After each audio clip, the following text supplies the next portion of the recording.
가을 오후에 햇살이 창가로 스며들어 거실 곳곳을 따스하게 비춰줍니다. 진수는 소파에 앉아 책을 읽고 있었는데 언제부턴가 시선이 자꾸만 허공을 바라보고 있는 누리에게 향하고 있었죠. 10살이 된 고양이 누리는 평소보다 더욱 신경질적으로 보였습니다. 귀를 쫑긋 세우고는 아무것도 보이지 않는 곳을 뚫어지게 쳐다보며 가끔씩 목구멍 깊숙한 곳에서 나오는 낮은 울음소리를 내곤 했어요. 누리야, 뭘 그렇게 보고 있는 거니? 진수가 부드럽게 말을 걸어봤지만 누리는 반응하지 않았습니다.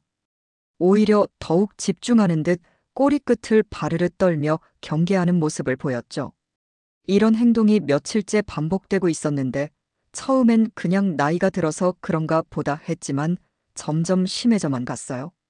진수에게 누리는 단순한 반려동물 이상의 존재였습니다. 아버지가 돌아가신 후 혼자가 된 진수에게 누리는 유일한 가족이나 다름없었거든요. 10년 전 아직 손바닥만 했던 새끼 고양이였을 때부터 함께 지내온 누리는 진수의 모든 일상을 함께 해왔습니다. 기쁠 때나 슬플 때나 항상 곁에 있어 주었고 마치 사람의 마음을 읽는 것처럼 적절한 순간에 다가와 위로를 건네주곤 했어요. 하지만 최근 들어 누리의 행동은 예전과 달랐습니다. 밤중에 갑자기 일어나 창문 앞에서 한참을 서성이거나 아무도 없는 복도를 향해 울음소리를 내기도 했죠. 특히 마을 뒷산 쪽을 바라볼 때의 표정은 예사롭지 않았어요. 마치 무언가를 간절히 찾고 있는 듯한 혹은 누군가를 기다리고 있는 듯한 모습이었습니다. 아버지의 3주기가 다가오던 어느 날 밤이었습니다. 진수는 제사 준비를 하느라 늦게까지 부엌에서 일하고 있었어요. 차례상에 올릴 음식들을 정성스럽게 준비하면서 문득 아버지가 생전에 좋아하시던 생선구이 냄새가 집 안에 퍼졌습니다. 그 순간이었어요. 거실에서 누리의 날카로운 울음소리가 들려왔습니다. 야옹, 야옹. 평소와는 완전히 다른 마치 경고하는 듯한 울음소리였습니다. 진수가 급히 거실로 나가보니 누리는 털을 곤두세우고 뒷산 방향을 향해 서 있었어요.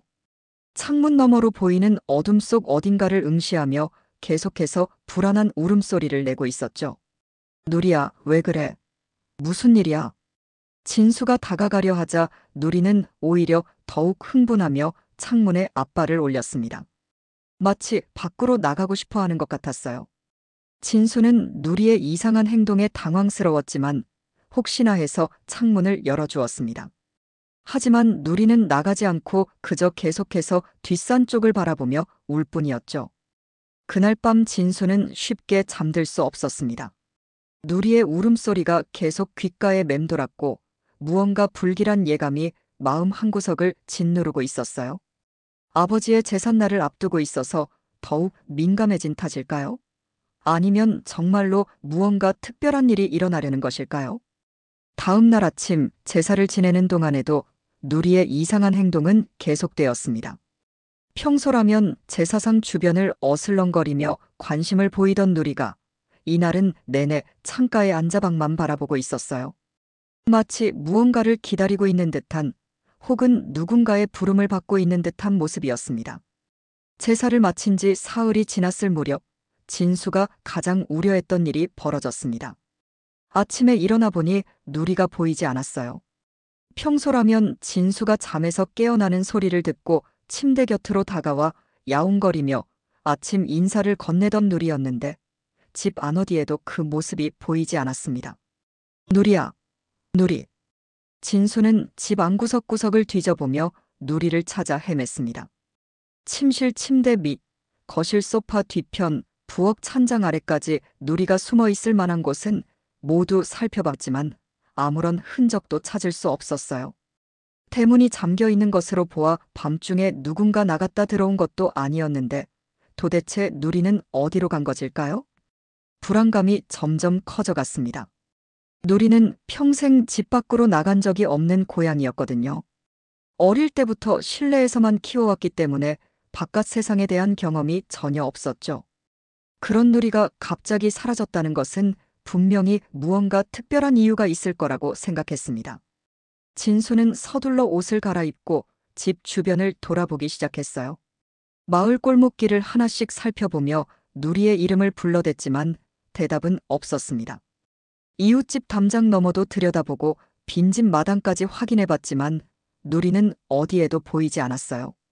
1시간 넘게 마을을 헤매던 진수는 문득 지난 며칠간 누리가 계속 바라보던 방향이 떠올랐습니다. 뒷산 쪽. 혹시나 해서 산기슭으로 향하는 오솔길을 따라 올라가기 시작했죠. 평소라면 가지 않을 길이었지만 누리를 찾기 위해서라면 어디든 가봐야 했습니다. 산길을 따라 10여 분 정도 올라가자 가족묘가 있는 작은 터가 나타났습니다. 아버지와 할아버지, 할머니가 잠들어 계신 곳이죠. 진수는 이곳에 자주 오지는 않았어요.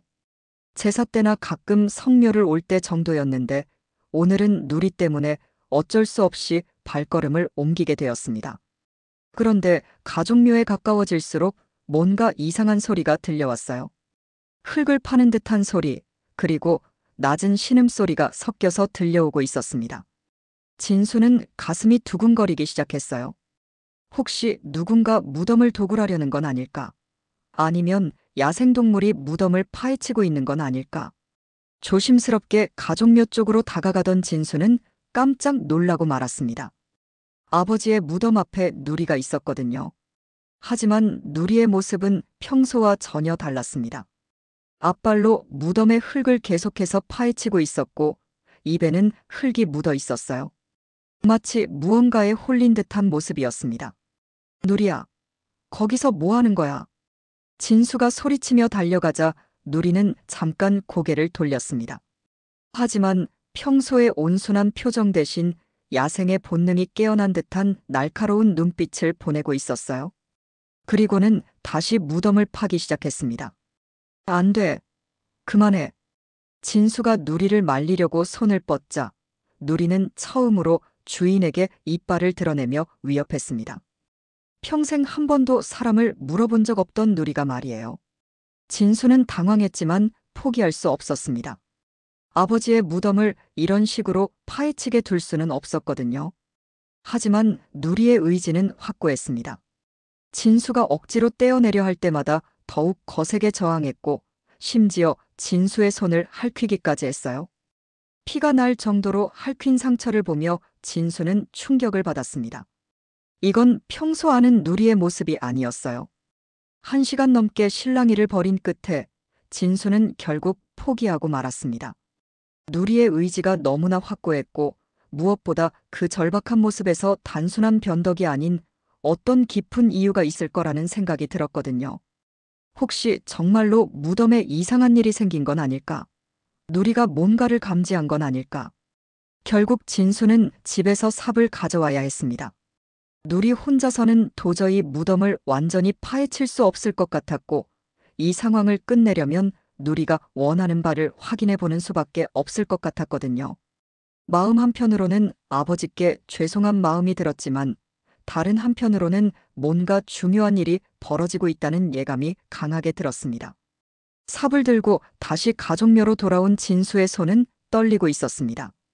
아버지의 무덤을 직접 파헤친다는 것이 얼마나 큰 일인지 잘 알고 있었거든요.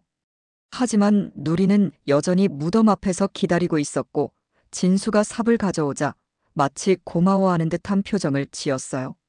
첫 삽을 뜨는 순간 진수의 가슴은 무겁게 내려앉았습니다. 아버지, 죄송합니다. 분명히 이유가 있을 거예요. 마음속으로 아버지께 용서를 구하면서 조심스럽게 흙을 파내기 시작했죠. 누리는 그 옆에서 조용히 앉아 진수의 작업을 지켜보고 있었습니다.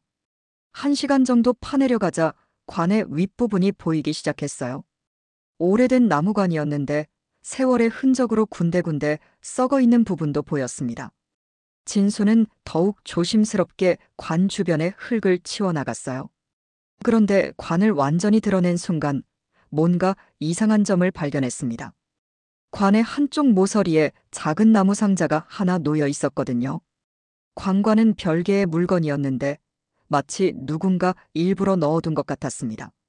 상자 위에는 비닐봉지에 쌓인 낡은 신문지 뭉치도 함께 있었어요. 이게 뭐지? 진수가 상자를 조심스럽게 꺼내자 누리가 갑자기 일어나서 상자 쪽으로 다가왔습니다. 그리고는 상자에 코를 대고 킁킁거리며 냄새를 맡기 시작했어요. 마치 이 상자를 찾고 있었다는 듯한 반응이었습니다. 진수는 손이 떨렸지만 상자를 열어보기로 했습니다. 오래된 나무 상자였는데 습기 때문에 약간 뒤틀려 있었어요. 뚜껑을 열자 곰팡이 냄새와 함께 오래된 종이 냄새가 코를 찔렀습니다. 상자 안에는 몇 장의 편지와 낡은 사진들, 그리고 아버지의 필체로 쓰인 짧은 메모가 들어 있었어요. 편지들은 대부분 누렇게 발해 있어서 읽기 어려웠지만 아버지의 메모는 비교적 선명했습니다.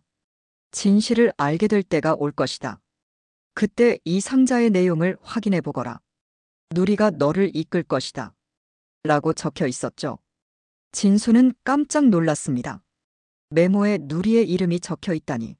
누리를 키우기 시작한 건 아버지가 돌아가신 후였는데 어떻게 아버지가 누리의 이름을 알고 있었을까요? 그리고 누리가 자신을 이끈다는 것은 무슨 의미일까요? 사진들을 하나씩 살펴보던 진수는 더욱 큰 충격을 받았습니다. 사진 중 하나에는 젊은 시절의 아버지와 함께 어떤 남자가 찍혀 있는 사진이 있었는데 그 남자는 진수가 전혀 모르는 사람이었어요. 하지만 사진 뒷면에는 형과 함께 마지막 만남이라고 적혀 있었습니다. 형.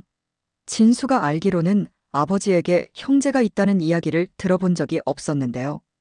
아버지는 늘 외동아들이라고 하셨거든요.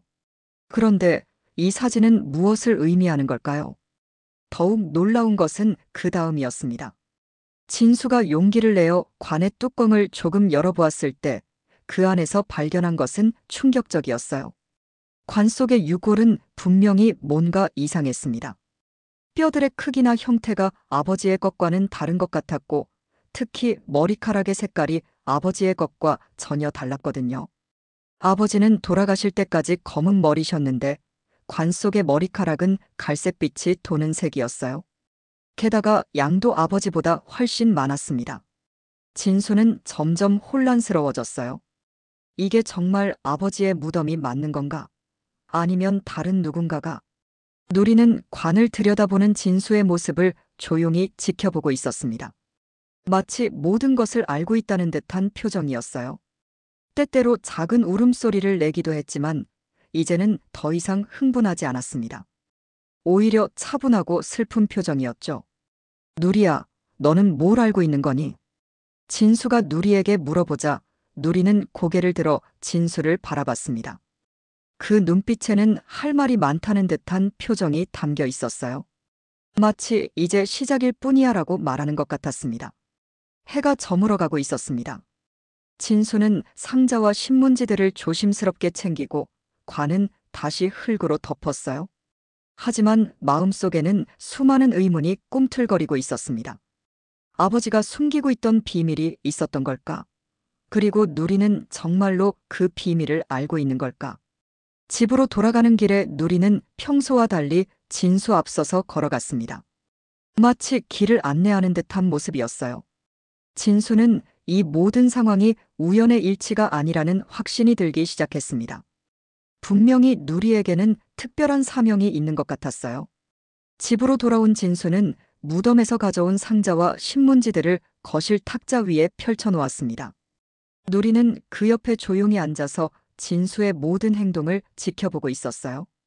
평소에 장난기 가득한 모습과는 달리 마치 중요한 임무를 수행하고 있다는 듯한 진지한 표정이었습니다.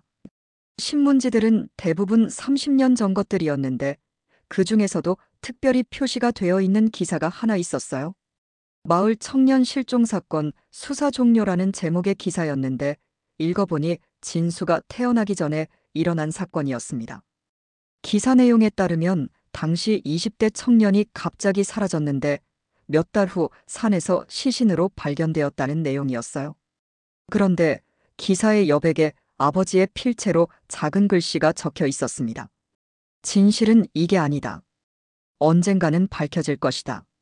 진수는 이 글귀를 보며 등골이 서늘해지는 느낌을 받았어요. 아버지가 이 사건과 어떤 관련이 있었던 걸까요? 편지들을 하나씩 읽어보니 더욱 충격적인 내용들이 나왔습니다.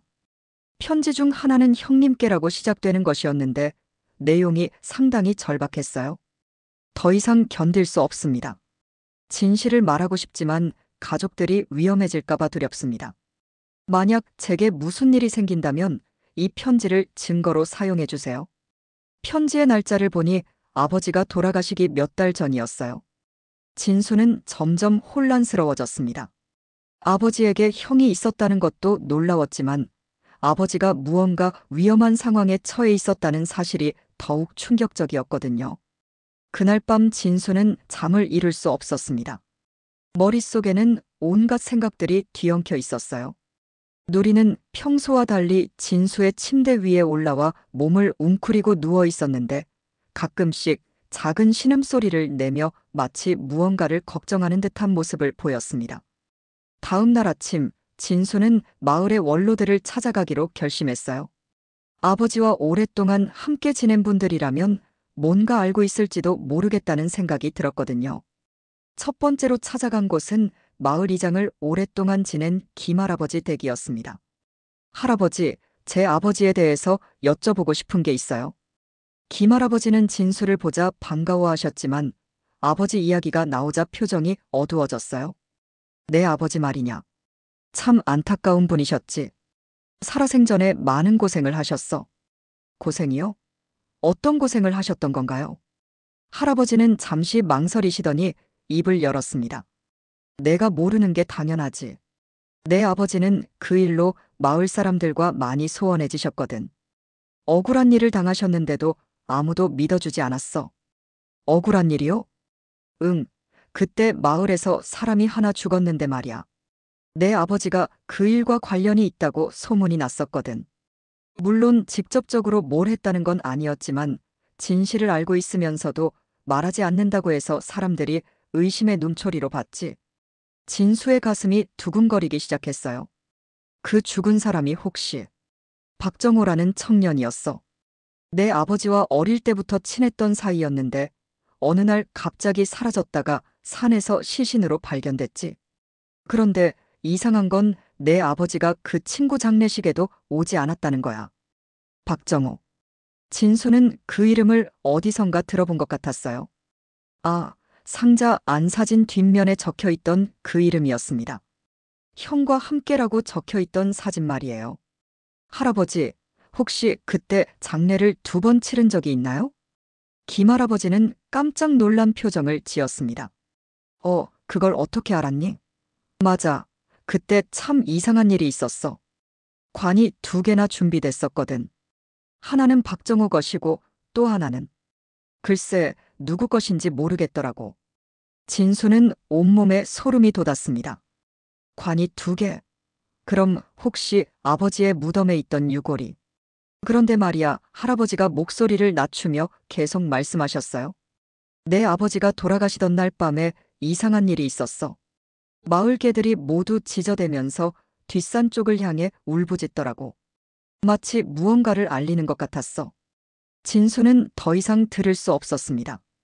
너무 많은 정보가 한꺼번에 쏟아져서 머리가 복잡해졌어요. 김할아버지께 인사를 드리고 집으로 돌아가는 길에 누리가 어느새 뒤따라오고 있는 것을 발견했습니다. 누리야, 너도 따라왔구나. 누리는 진수를 올려다보더니 작은 울음소리를 냈어요. 그 울음소리에는 위로의 의미가 담겨 있는 것 같았습니다. 마치 걱정하지 마, 내가 있잖아라고 말하는 것 같았어요. 집에 도착한 진수는 다시 한번 상자 안의 물건들을 꼼꼼히 살펴봤습니다.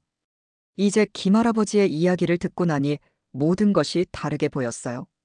아버지는 분명히 박정호의 죽음과 관련된 진실을 알고 있었고 그 때문에 평생 고통받으며 살아오셨던 것 같았습니다. 그리고 누리는 단순한 고양이가 아니었어요. 아버지의 메모에서도 누리에 대한 언급이 있었고 지금까지의 모든 행동을 보면 누리는 분명히 특별한 사명을 가지고 있는 것 같았습니다. 아버지의 마지막 부탁을 전달하러 온 존재일지도 모르겠다는 생각이 들었어요. 그로부터 며칠 후 누리는 또 다른 이상한 행동을 보이기 시작했습니다. 아침 일찍부터 현관문 앞에서 야옹거리며 밖으로 나가고 싶어 했어요. 평소라면 절대 집 밖에 나가려 하지 않던 누리였는데 마치 어디론가 가야 할 곳이 있다는 듯한 모습이었습니다. 진수는 누리의 목줄을 채우고 함께 밖으로 나섰어요. 누리는 주저하지 않고 특정한 방향으로 걸어가기 시작했습니다. 마을 중심가를 벗어나 좀 더 외진 곳으로 향하고 있었는데 그곳은 진수도 자주 가보지 않은 지역이었어요. 10여 분 정도 걸었을까요? 누리는 낡은 한옥집 앞에서 멈춰 섰습니다. 오래전부터 비어있던 집으로 마을 사람들도 거의 찾지 않는 곳이었어요. 집 주변은 잡초가 무성하게 자라 있었고 대문도 반쯤 떨어져 나가 있는 상태였습니다. 누리는 그 집 마당으로 들어가더니 뒤편에 있는 작은 오두막을 향해 걸어갔어요. 오두막은 창고로 쓰였던 것 같은데 문이 살짝 열려 있었습니다. 진수는 혹시나 해서 누리를 따라 오두막 안으로 들어가 봤어요. 오두막 안은 먼지가 가득했지만 한쪽 구석에는 비교적 깨끗하게 정리된 공간이 있었습니다.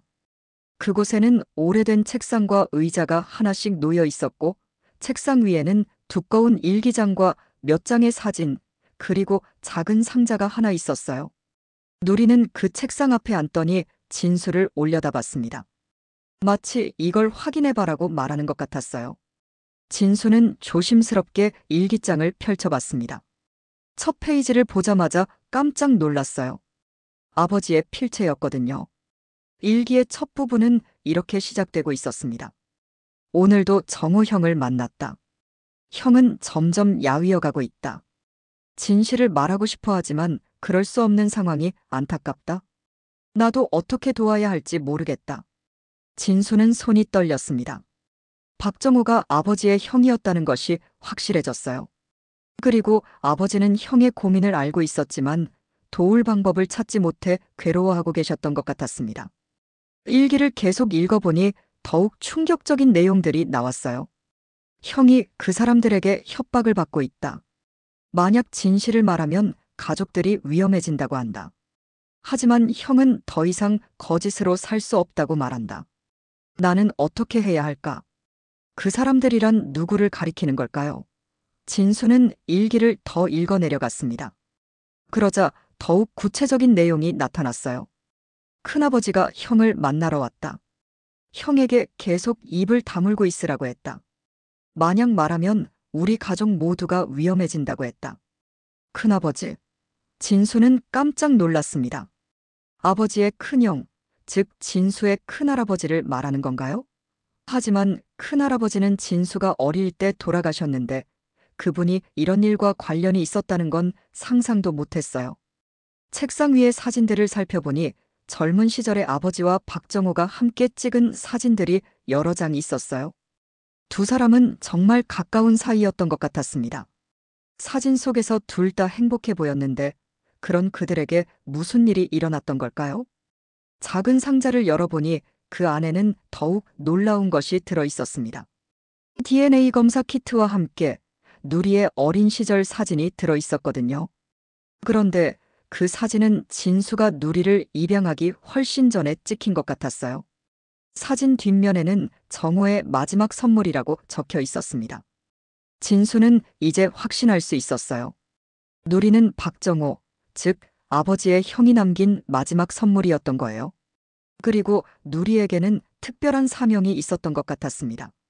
일기의 마지막 부분에는 이런 내용이 적혀 있었어요. 형이 떠났다. 더 이상 견딜 수 없다고 하면서 어디론가 가버렸다. 나는 형을 말리지 못했다. 며칠 후 형의 소식을 들었다. 산에서. 하지만 나는 안다. 그게 진짜 형이 아니라는 것을.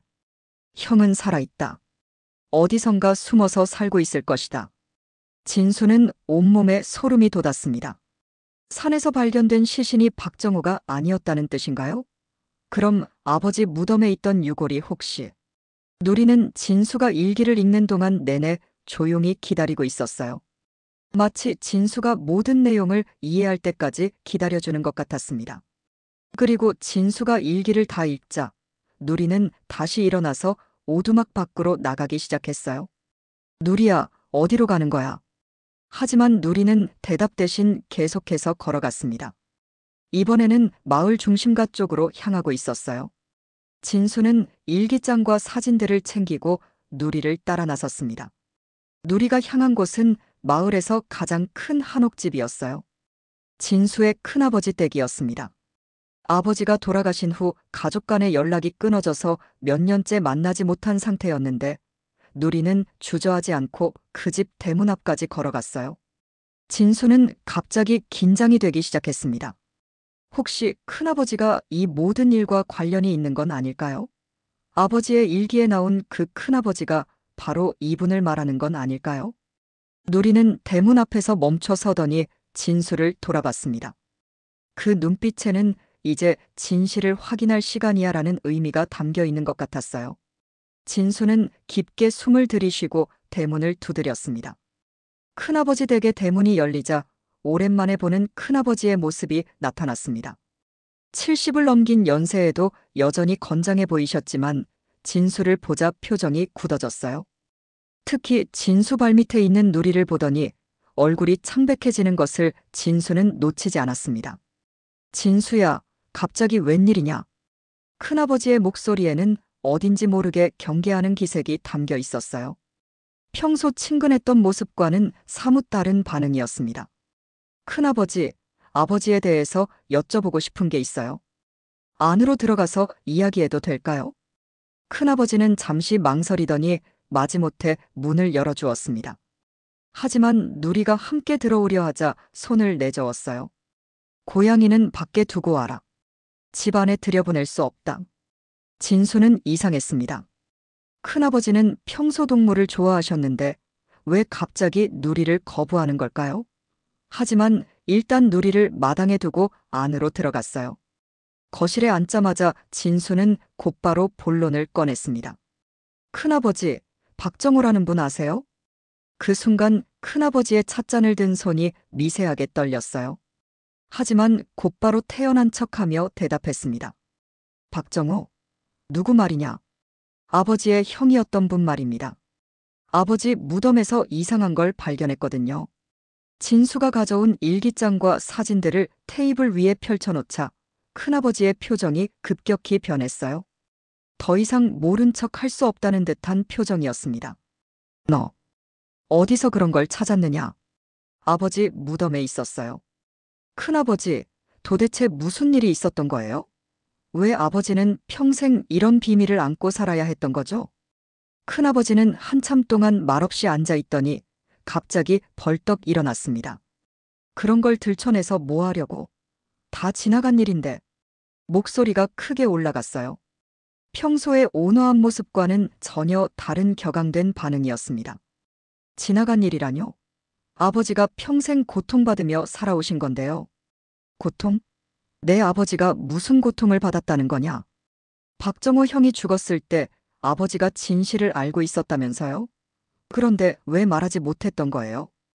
큰아버지의 얼굴이 점점 붉어졌습니다. 마치 오랫동안 숨겨왔던 무언가가 터져나올 것 같은 표정이었어요. 내가 뭘 안다고 그런 소리를 하느냐? 그때 상황이 어땠는지도 모르면서. 그럼 알려주세요. 도대체 무슨 일이 있었던 거예요? 진수도 목소리가 커졌습니다. 너무 오랫동안 궁금했던 일들이었고 더 이상 참을 수 없었거든요. 큰아버지는 한참 동안 진수를 노려보더니 갑자기 무너지듯 의자에 주저앉았어요. 그리고는 깊은 한숨을 쉬며 입을 열기 시작했습니다. 그래, 이제 말해야 할 때가 왔구나. 내 아버지도 그렇게 원했으니까. 큰아버지의 목소리는 갑자기 힘이 빠져 있었어요. 박정호는 내 아버지의 친형이었다. 하지만 우리 집안의 양자로 들어온 게 아니라 어릴 때부터 내 아버지와 형제처럼 지낸 의형제였지. 의형제요? 응. 박정호의 부모님이 일찍 돌아가셔서 우리 집에서 키워졌거든. 내 할아버지께서 그 아이를 친아들처럼 돌봐주셨어. 큰아버지는 계속해서 이야기를 풀어나갔습니다. 그런데 그때 30년 전에 마을에서 큰 사건이 하나 있었다. 개발업체에서 이 마을 땅을 사들이려고 했는데 마을 사람들이 반대했거든. 그런데 박정호가 그 개발업체 편에 서서 마을 사람들을 설득하려 했어. 진수는 숨을 죽이고 들었습니다. 문제는 그 과정에서 뇌물이 오갔다는 거야. 박정호가 개발업체로부터 돈을 받고 마을 사람들을 매수하려 했다는 소문이 돌았지. 그게 사실인가요? 큰아버지는 고개를 저었습니다. 아니다. 박정호는 그런 아이가 아니었어. 하지만 누군가 그렇게 조작을 했지. 그리고 박정호는 그 누명을 벗을 수 없었어. 그럼 진짜 범인은 누구였나요? 큰아버지는 오랫동안 침묵했습니다. 그리고 나서야 힘겹게 입을 열었어요. 나였다. 진수는 귀를 의심했습니다. 큰아버지가요? 나였다고. 내가 그 돈을 받았어. 마을의 이장으로서 개발을 찬성하는 대가로 큰 돈을 받았지. 하지만 박정호가 그걸 알고 나를 말리려 했어. 큰아버지의 목소리는 점점 떨리고 있었어요. 박정호는 내게 그 돈을 돌려주고 진실을 말하자고 했어. 하지만 나는 이미 그 돈으로 빚을 갚았고 되돌릴 수 없는 상황이었거든. 그래서요. 그래서 박정호에게 누명을 씌웠어. 마을 사람들 앞에서 박정호가 뇌물을 받았다고 거짓 증언을 했지. 그리고 박정호는 그 충격으로 마을을 떠났어. 진수는 큰아버지의 고백을 듣고 있을 수 없었습니다. 그럼 박정호 형은 정말 죽은 게 아니에요? 몰라. 마을을 떠난 후 소식이 끊어졌어. 몇 달 후 산에서 시신이 발견됐다고 했지만 너무 부패해서 정확한 신원 확인이 어려웠거든. 큰아버지는 두 손으로 얼굴을 가리며 계속했습니다. 내 아버지는 모든 걸 알고 있었어. 박정호가 억울하다는 것도, 내가 거짓말을 했다는 것도. 하지만 내가 내 아버지에게 부탁했지. 가족을 위해서 입을 다물어 달라고. 그래서 아버지가 평생 고통받으며 사셨던 거군요. 미안하다. 정말 미안해. 하지만 그때는 어쩔 수 없었어. 만약 진실이 밝혀졌다면 우리 가족 모두가 위험해졌을 거야. 밖에서 갑자기 누리의 울음소리가 들려왔습니다. 평소와는 다른 매우 슬픈 울음소리였어요. 마치 모든 이야기를 듣고 있었다는 듯한 울음소리였습니다. 큰아버지의 고백을 들은 진수는 분노와 실망감으로 가슴이 터질 것 같았습니다. 평생 존경해왔던 큰아버지가 이런 일의 장본인이었다니 도저히 믿을 수 없었어요. 그리고 아버지가 그 진실을 알면서도 평생 침묵해야 했던 고통을 생각하니 너무나 가슴이 아팠습니다. 큰아버지, 어떻게 그럴 수 있었어요? 박정호 형은 큰아버지를 믿고 따랐을 텐데. 진수의 목소리는 떨리고 있었어요. 그리고 아버지는 어떨까요? 평생 그 비밀을 안고 살면서 얼마나 힘드셨을까요? 큰아버지는 고개를 들지 못했습니다. 두 손으로 얼굴을 가린 채 작은 목소리로 중얼거렸어요. 나도 후회하고 있어. 매일 밤 잠들 때마다 박정호 생각이 나서 잠을 이룰 수 없었거든. 후회요? 그럼 왜 진실을 밝히지 않으셨어요? 30년이나 지났는데. 진수는 더 이상 참을 수 없었습니다. 밖에서 들려오는 누리의 울음소리가 점점 더 절절해지고 있었어요. 이제라도 늦지 않았어요. 경찰에 신고해서 다시 수사를 받아야 해요. 박정호 형이 정말 돌아가신 건지 아니면 어디선가 살아계신 건지 확인해야 한다고요. 큰아버지가 갑자기 고개를 들었습니다. 눈에는 눈물이 가득했어요. 진수야, 제발 그러지 마라. 지금 와서 그런 일이 밝혀지면 우리 가족 모두가 끝장이야. 가족이요? 큰아버지는 이미 우리 가족을 배신하셨잖아요. 진수의 말에 큰아버지는 크게 충격을 받은 듯 했습니다. 하지만 진수는 멈추지 않았어요. 아버지가 왜 돌아가시기 전까지 그렇게 외로워하셨는지 이제 알겠어요. 진실을 알고 있으면서도 말할 수 없어서 얼마나 괴로우셨을까요? 그 순간 밖에서 누리의 울음소리가 갑자기 멈췄습니다. 진수는 불안해져서 급히 밖으로 나가보았어요. 누리는 마당 한복판에 쓰러져 있었습니다. 누리야. 진수가 달려가서 누리를 안아 올렸을 때 누리는 이미 숨이 얕아져 있었어요. 평소에 생기 넘치는 모습은 온데간데 없고 매우 약해 보였습니다. 큰아버지, 빨리 병원에 가야 해요. 하지만 큰아버지는 문간에 서서 바라보기만 할 뿐이었어요. 그 표정에는 무언가 알고 있다는 듯한 기색이 있었습니다.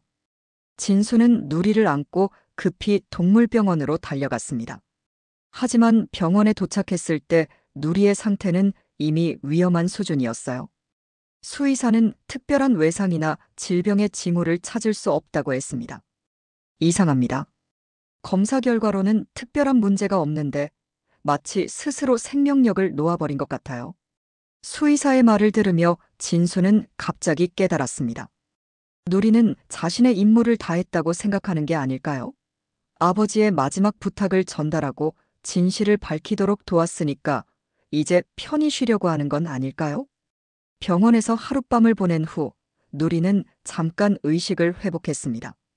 진수가 다가가자 누리는 힘겹게 고개를 들어 진수를 바라봤어요. 그 눈빛에는 고마움과 작별의 의미가 담겨 있는 것 같았습니다. 누리야, 고마워. 내가 아니었다면 난 영원히 진실을 모르고 살았을 거야. 누리는 작은 울음소리를 한 번 낸 후 진수의 손을 한 번 하찼어요. 그리고는 조용히 눈을 감았습니다. 마치 이제 아버지 곁으로 갈게라고 말하는 것 같았어요. 그날 밤 누리는 평화롭게 세상을 떠났습니다. 진수는 누리의 작은 몸을 안고 한참을 울었어요. 10년 동안 함께 해온 가족이자 아버지의 마지막 선물이었던 누리와의 이별이 너무나 슬펐습니다. 누리가 떠난 후 진수는 결심을 굳혔습니다. 더 이상 이 진실을 묻어둘 수는 없었어요. 아버지와 박정호 형, 그리고 누리를 위해서라도 진실을 밝혀야 했습니다. 다음 날 아침, 진수는 경찰서로 향했습니다. 손에는 아버지의 일기장과 상자 안의 모든 증거들을 들고 있었어요. 그리고 가슴속에는 누리가 남겨준 용기가 가득했습니다. 경찰서에 도착한 진수는 담당 형사에게 모든 이야기를 털어놓았습니다. 30년 전의 사건, 큰아버지의 고백, 그리고 아버지 무덤에서 발견한 의문의 유골까지 모든 것을 말했어요. 형사는 진수의 이야기를 듣고 매우 놀라워했습니다. 그리고 즉시 재수사에 착수하겠다고 약속했어요.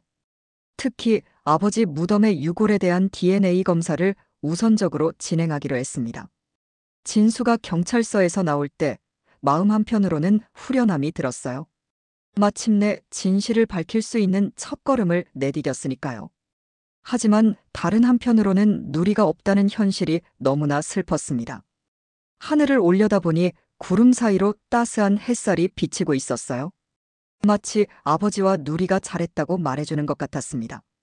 재수사가 시작된 지 한 달 후 진수에게 경찰서에서 연락이 왔습니다. DNA 검사 결과가 나왔다는 소식이었어요. 진수는 가슴이 두근거리며 경찰서로 향했습니다. 마침내 진실이 밝혀질 순간이 다가온 것 같았거든요. 담당 형사는 진수를 보자마자 중요한 소식을 전해주었습니다. 진수 씨, 검사 결과가 나왔습니다. 아버님 무덤에 있던 유골은 정말로 박정호 씨의 것이 맞습니다. 진수는 예상했던 결과였지만 여전히 충격을 받았어요. 그럼 박정호 형이 정말 돌아가신 거군요. 네, 하지만 더 중요한 발견이 있었습니다. 유골을 정밀 검사한 결과 사인이 자연사가 아닌 것으로 밝혀졌어요. 두개골의 둔기에 의한 손상 흔적이 발견되었습니다. 진수는 온몸이 얼어붙는 느낌을 받았습니다. 박정호가 살해당했다는 뜻이었거든요. 그리고 어제 큰아버님께서 자수하러 오셨습니다. 자수요? 형사는 고개를 끄덕였습니다. 큰아버님이 모든 것을 자백하셨어요. 30년 전 박정호 씨와 다툼 중에 실수로 돌로 머리를 때렸다고 합니다. 박정호 씨가 개발업체 뇌물 사건을 폭로하겠다고 하자 말다툼이 벌어졌고 그 과정에서 사고가 일어났다는 거죠. 진수는 복잡한 감정에 휩싸였습니다. 한편으로는 진실이 밝혀져서 다행이었지만 다른 한편으로는 가족이 저지른 일이라는 사실이 너무나 무거웠어요. 큰아버님은 지금 어떻게 되신 건가요? 현재 구속되어 수사를 받고 계십니다. 하지만 자수한 점과 오랜 시간이 지난 점을 고려해서 형량이 많이 줄어들 것 같습니다. 진수는 경찰서를 나와 곧바로 가족묘로 향했습니다. 이제 박정호의 유골을 제대로 안장해드려야 했거든요. 무덤에 도착하자 마을 사람들이 이미 모여 있었어요. 소식을 들은 마을 사람들이 박정호를 위해 추모하러 온 것이었습니다. 마을 이장이 진수에게 다가와 말했습니다. 진수야, 내가 용기를 내줘서 고맙다. 박정호가 억울하게 죽었다는 걸 이제야 알게 됐어. 이장님, 박정호 형을 위해 제대로 된 장례를 치르고 싶어요. 물론이지. 마을에서 모든 걸 도와줄게. 며칠 후 마을 사람들이 모두 참여한 가운데 박정호를 위한 장례식이 거행되었습니다. 30년 만에 치르는 늦은 장례였지만 그동안 억울했던 마음을 달래드릴 수 있는 의미 있는 시간이었어요. 장례식이 끝난 후 진수는 새로 만든 박정호의 묘 앞에 누리의 사진을 놓았습니다. 그리고 아버지의 유품들도 함께 묻어드렸어요. 마침내 아버지도 박정호도 그리고 누리도 모두 평안을 찾을 수 있게 되었습니다. 아버지, 박정호 형, 그리고 누리야. 이제 모든 게 끝났어요. 진실이 밝혀졌고 억울함도 풀렸어요. 진수가 무덤 앞에서 인사를 드리고 있을 때 갑자기 따스한 바람이 불어왔습니다. 마치 아버지와 박정호 그리고 누리가 고맙다고 말해주는 것 같았어요. 그날 밤 집으로 돌아온 진수는 오랜만에 평안한 마음으로 잠자리에 들 수 있었습니다. 지난 몇 달간 겪었던 모든 일들이 꿈같이 느껴졌어요. 하지만 분명한 것은 누리 덕분에 가족의 숨겨진 진실을 밝힐 수 있었다는 사실이었습니다. 며칠 후 진수는 동물보호소를 찾았습니다. 누리가 떠난 빈자리가 너무 컸지만 또 다른 생명을 돌보고 싶다는 마음이 들었거든요. 보호소에는 주인을 기다리는 많은 동물들이 있었어요. 그 중에서도 진수의 시선을 끈 것은 작은 검은 고양이였습니다. 누리와는 전혀 다른 모습이었지만 왠지 모르게 친근감이 느껴졌어요. 고양이는 진수를 보자 다가와서 다리에 몸을 비볐습니다. 이 아이로 정하시겠어요?